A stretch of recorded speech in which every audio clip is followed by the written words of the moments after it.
Hi guys, welcome back to our mini vlog. ನಾನು ಇವತ್ತು ನಿಮ್ಗೇನು ಹೇಳ್ಕೊಡ್ತಾ ಇದ್ದೀನಿ ಅಂದರೆ ಮಕಾನ ಹೇಗೆ ಮಾಡೋದು ಅಂತ ನಾನು ನಿಮಗೆ ತೋರಿಸ್ಕೊಡ್ತಾ ಇದ್ದೀನಿ ಇವತ್ತು.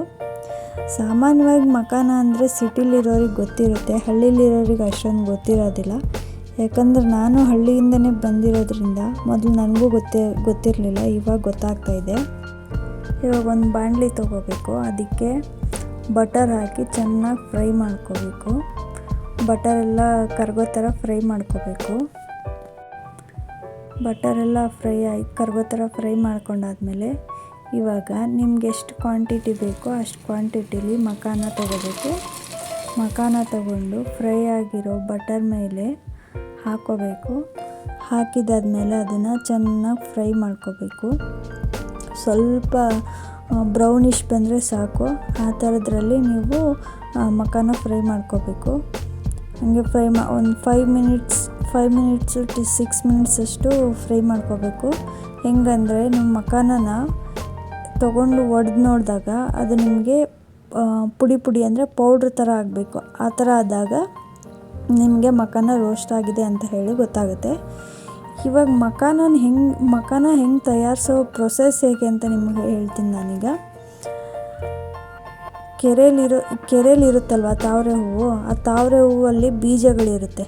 ಆ ಬೀಜಗಳನ್ನೆಲ್ಲ ಒಟ್ಟುಗೂಡಿಸ್ತಾರೆ. ನೀರಲ್ಲಿ ಇಳಿದು ಕೆಸರಲ್ಲಿ ಇಳಿದು ಎಲ್ಲ ಬೀಜಗಳನ್ನೆಲ್ಲ ಒಟ್ಟುಗೂಡಿಸ್ತಾರೆ. ಒಟ್ಟುಗೂಡಿಸಾದ್ಮೇಲೆ ಅದನ್ನು ಬಿಸಿಲಿನಲ್ಲಿ ಚೆನ್ನಾಗಿ ಒಣಗಿಸ್ತಾರೆ. ಅದು ಇವಾಗ ಶೇಂಗಾ ಬೀಜ, ಕಡಲೆ ಬೀಜ ಎಲ್ಲ ಇರುತ್ತಲ್ವ, ಆ ಥರ ಅದನ್ನು ಬಿಸಿಲಿನಲ್ಲೆಲ್ಲ ಒಣಗಿಸ್ತಾರೆ.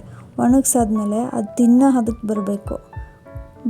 ಅದ್ರ ಮೇಲೆ ಮಕಾನ ಮೇಲೆ ಬ್ಲ್ಯಾಕ್ ಕಲರ್ದು ಅದು ಸಿಪ್ಪೆ ಥರ ಇರುತ್ತೆ, ಅದೆಲ್ಲ ಬಿಚ್ಚಿ ಹೋಗಬೇಕು. ಆ ಬಿಚ್ಚಿ ಹೋಗೋ ಥರ ಅದನ್ನು ಚೆನ್ನಾಗಿ ಒಲೆ ಮೇಲೆ ಹುರಿತಾರೆ.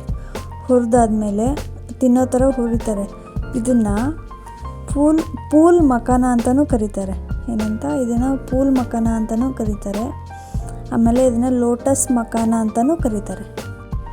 ಇದು ನಮ್ಮ ಹೆಲ್ತ್ಗೆ ಬೆನಿಫಿಟ್ಸ್ ಏನು ಅಂತ ನೋಡೋದಾದರೆ, ಇದರಲ್ಲಿ ಕ್ಯಾಲ್ಶಿಯಮ್ ಇರುತ್ತೆ, ಅದು ನಮ್ಮ ಬೋನ್ಸ್ಗೆ ತುಂಬ ಯೂಸ್ ಆಗುತ್ತೆ. ಆಮೇಲೆ ಟೀಚು ಕೆಲವೊಬ್ಬರಿಗೆಲ್ಲ ಗಟ್ಟಿದೆಲ್ಲ ಕಡಿಯೋಕ್ಕಾಗೋದಿಲ್ಲ, ಅಂಥವ್ರಿಗೆಲ್ಲ ಇದು ತುಂಬ ಯೂಸ್ ಆಗುತ್ತೆ. ಆಮೇಲೆ ಜಾಯಿಂಟ್ಸಲ್ಲಿ ಕೆಲವೊಬ್ಬರಿಗೆ ಸೌಂಡ್ಸ್ ಬರ್ತಾ ಇರುತ್ತೆ, ಲಟ್ ಲಟ್ ಅಂತ ಸೌಂಡ್ ಬರ್ತಾ ಇರುತ್ತೆ, ಅಂಥವ್ರಿಗೂ ಈ ಮಕಾನ ತುಂಬ ಹೆಲ್ಪ್ಫುಲ್ ಆಗಿದೆ. ಇದು ಸಡನ್ ಆಗಿ ಕೆಲವೊಬ್ಬರಿಗೆ ಶುಗರ್ ಲೆವೆಲ್ಸ್ ಇನ್ಕ್ರೀಸ್ ಆಗ್ತಾ ಇರುತ್ತೆ, ಅವ್ರಿಗೂ ಕೂಡ ತುಂಬ ಒಳ್ಳೆಯದು ಮಕಾನ. ಆಮೇಲೆ ಬಾಡಿಲಿ ಕಿಡ್ನಿ ಡೆಟಾಕ್ಸ್ ಇರುತ್ತಲ್ವ, ಅದನ್ನು ಕಡಿಮೆ ಮಾಡುತ್ತೆ. ಬಾಡಿಲಿ ಫ್ಯಾಟಿ ಲಿವರ್ ಇರುತ್ತಲ್ವ, ಅದನ್ನು ಕೂಡ ಡಿಕ್ರೀಸ್ ಮಾಡುತ್ತೆ ಇದು. ಕೆಲವೊಬ್ಬರು ತುಂಬ ಹಸಿವಾಗ್ತಾ ಇರುತ್ತೆ, ಅದನ್ನು ಕೂಡ ಕಡಿಮೆ ಮಾಡುತ್ತೆ ಇದು. ಕೆಲವೊಬ್ರು ತುಂಬ ದಪ್ಪ ಇರ್ತಾರೆ, ಅವ್ರಿಗೆ ಕೊಲೆಸ್ಟ್ರಾಲ್ ತುಂಬ ಇರುತ್ತೆ, ಅದನ್ನು ಕೂಡ ಕಡಿಮೆ ಮಾಡುತ್ತೆ. ಆಮೇಲೆ ಡೈಜೆಷನ್ಗೆಲ್ಲ ಕಡಿಮೆ ಆಗುತ್ತೆ. ಇದು ಹಾರ್ಟಿಗೆ ತುಂಬ ಒಳ್ಳೆಯದು. ಇದನ್ನು ಡೈಲಿ ಬೇಸಿಸ್ ಮೇಲೆ ತಿಂತಾ ಬಂದರೆ ತುಂಬ ಒಳ್ಳೆಯದು. ಇದು ಸ್ಕಿನ್ಗೂ ಕೂಡ ತುಂಬ ಒಳ್ಳೆಯದು. ಇವಾಗ ಮಕಾನ ಫುಲ್ ರೋಸ್ಟ್ ಆಗಿದೆ, ಅದಕ್ಕೆ ಇವಾಗ ನಾವು ನಮಗೆ ಅಳತೆ ಎಷ್ಟು ಬೇಕೋ ಅಷ್ಟಕ್ಕೆ ಚಿಲ್ಲಿ ಪೌಡ್ರ್ ಹಾಕ್ಕೋಬೇಕು. ಆಮೇಲೆ ಟರ್ಮರಿಕ್ ಹಾಕ್ಕೋಬೇಕು. ಟರ್ಮರಿಕ್ ಆದಮೇಲೆ ನಮಗೆ ಟೇಸ್ಟ್ಗೆ ಎಷ್ಟು ಬೇಕೋ ಅಷ್ಟು ಸಾಲ್ಟ್ ಹಾಕ್ಕೋಬೇಕು. ಸಾಲ್ಟ್ ಹಾಕ್ಕೊಂಡು ಇದನ್ನು ಚೆನ್ನಾಗಿ ಮಿಕ್ಸ್ ಮಾಡ್ಕೋಬೇಕು. ಚೆನ್ನಾಗಿ ಮಿಕ್ಸ್ ಮಾಡ್ಕೋಬೇಕು ಅಂದರೆ ಇದು ವೈಟ್ ಇರೋದೆಲ್ಲ ಫುಲ್ ಯೆಲ್ಲೋಶ್ ಆ ಥರ ಆಗಬೇಕು. ಆ ಥರ ತುಂಬ ಚೆನ್ನಾಗಿ ಮಿಕ್ಸ್ ಮಾಡ್ಕೋಬೇಕು. ಇವಾಗ ಮಿಕ್ಸ್ ಮಾಡ್ಕೋಬೇಕು. ಇದನ್ನು ಮಿಕ್ಸ್ ಮಾಡ್ಕೊತಾನೆ ಇನ್ನೊಂದು ಸ್ವಲ್ಪ ರೋಸ್ಟ್ ಥರ ಮಾಡ್ಕೋಬೇಕು. ಹಿಂಗೆ ಚೆನ್ನಾಗಿ ಮಿಕ್ಸ್ ಮಾಡ್ಕೊಂಡು ಹೋಗಬೇಕು. ಆವಾಗ ಇನ್ನೊಂದು ಸ್ವಲ್ಪ ರೋಸ್ಟ್ ಆಗಿ ಕ್ರಿಸ್ಪಿಯಾಗಿ ತಿನ್ನೋಕ್ಕೆ ಚೆನ್ನಾಗಿ ಬರುತ್ತೆ.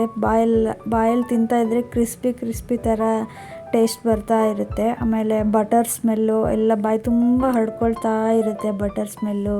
ಆಮೇಲೆ ಚಿಲ್ಲಿ ಪೌಡ್ರು, ಸಾಲ್ಟು ಎಲ್ಲ ಬಾಯಿ ತುಂಬ ಚೆನ್ನಾಗಿ ಟೇಸ್ಟ್ ಕೊಡ್ತಾ ಇರುತ್ತೆ. ನಾವು ಎಷ್ಟು ಚೆನ್ನಾಗಿ ರೋಸ್ಟ್ ಮಾಡ್ತೀವೋ ಅಷ್ಟು ಚೆನ್ನಾಗಿ ನಮಗೆ ಟೇಸ್ಟ್ ಕೊಡ್ತಾ ಇರುತ್ತೆ.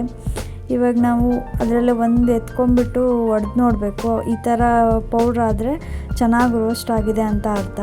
ಇವಾಗ ನಿಮಗೆ ಮಕಾನ ತಿನ್ನೋಕ್ಕೆ ರೆಡಿ ಆಯಿತು ನೋಡಿ.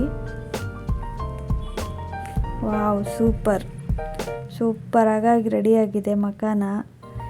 ಸುಮ್ಮನೆ ತಿಂತಾಯಿದ್ರೆ ಟೀ ಜೊತೆಗೆ ಹಂಗೆ ತಿಂತಾ ಇರಬೇಕು ಅನಿಸುತ್ತೆ. ನೋಡಿ ಎಷ್ಟು ಚೆನ್ನಾಗಿ ರೋಸ್ಟ್ ಆಗಿದೆ ಮಖಾನ.